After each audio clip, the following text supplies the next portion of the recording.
Shabbat Shalom, everybody. I figured tonight we would start with a joke in honor of Thanksgiving and in honor of all the gratitude that we've been doing. After experiencing medical problems, Mr. Goldberg checked himself in for treatment at a prestigious state-of-the-art hospital. After a few days, however, he arranged to be transferred to a dingy little hospital a few blocks away.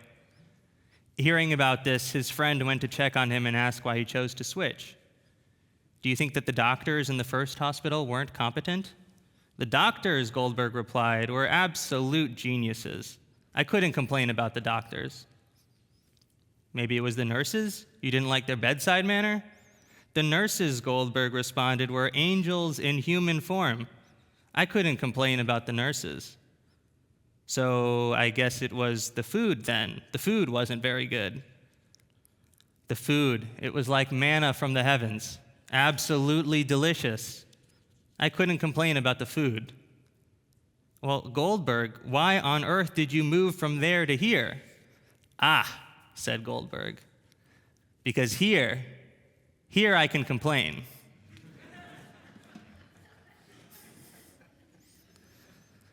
The trope of Jewish complaints is one that we are all too familiar with. How many jokes have we heard with a similar theme?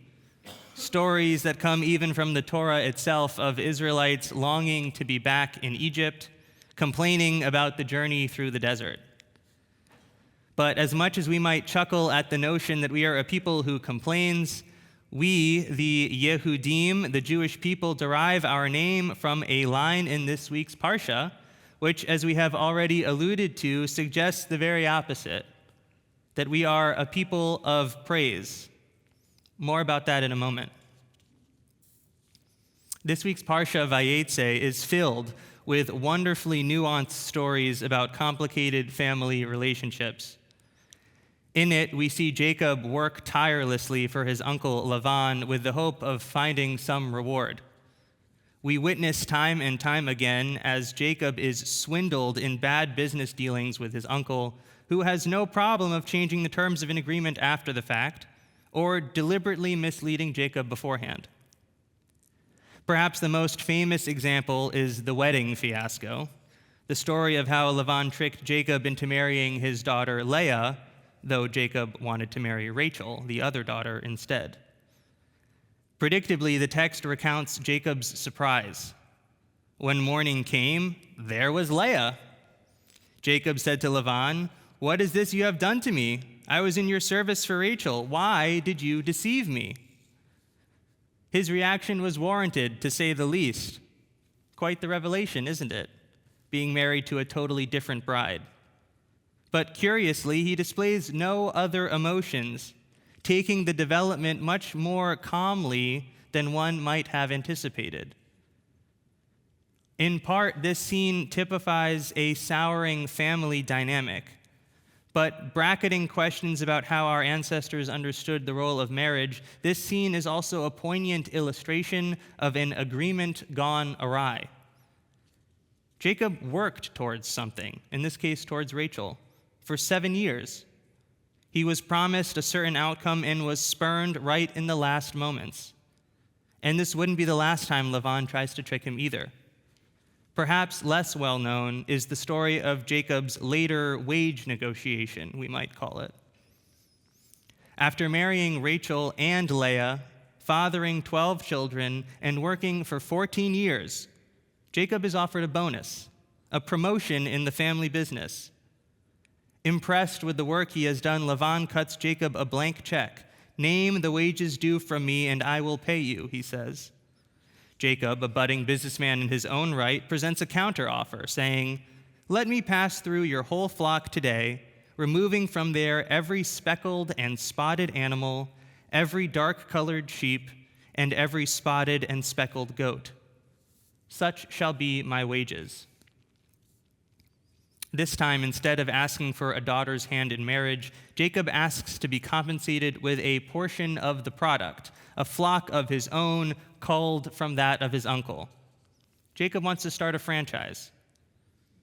Knowing that Lavan is a shady character, This deal demonstrates the savvy of someone who has been tricked before. Jacob is staving off the potential for Lavan to act inappropriately. He asks for the lesser quality sheep and prevents any possibility of being wrongfully accused of theft later on.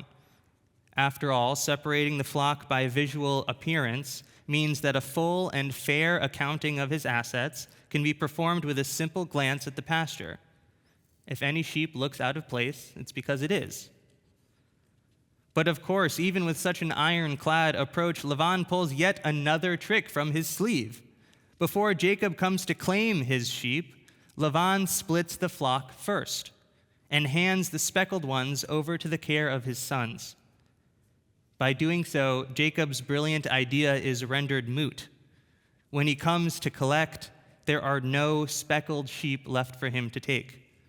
Only the pure ones, the monochromatic, were left, exactly the ones that Jacob had not asked for, and which, by ancient thinking, would have a much harder time of producing speckled and spotted offspring.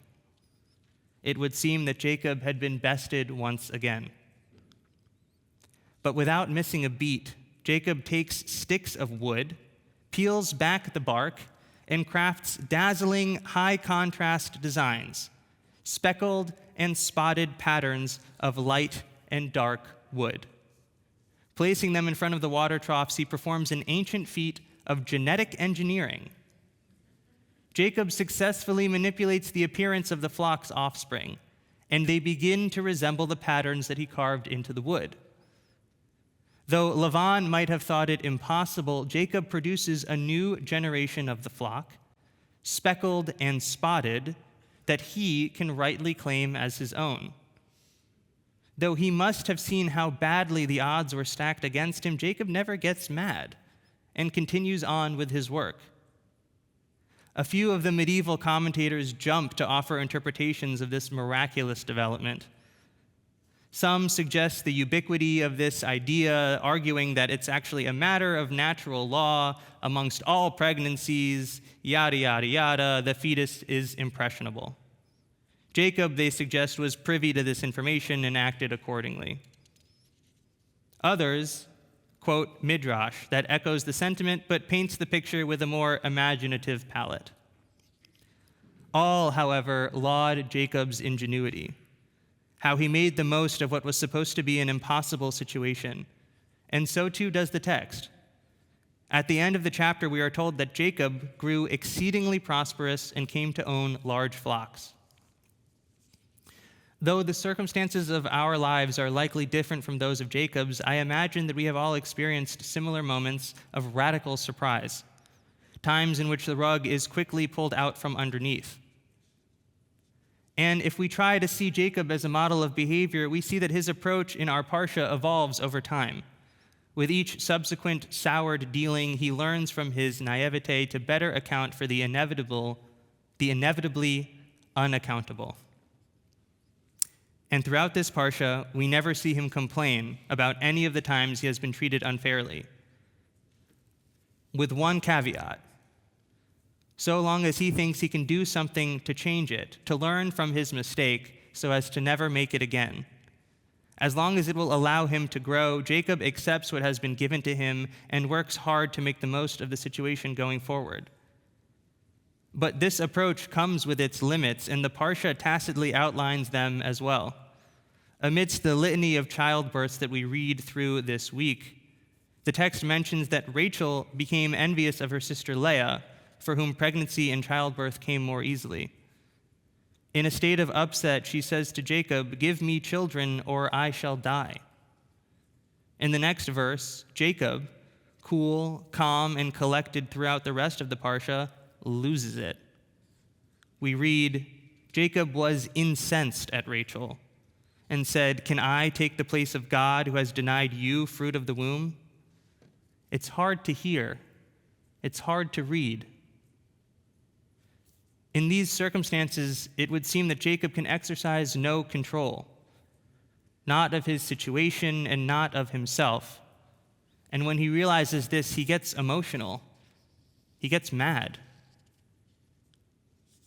And though we might admire his long-held stoicism, we realize that it can only go so far, that there is a time when the complaints will force their way out whether we want them to or not.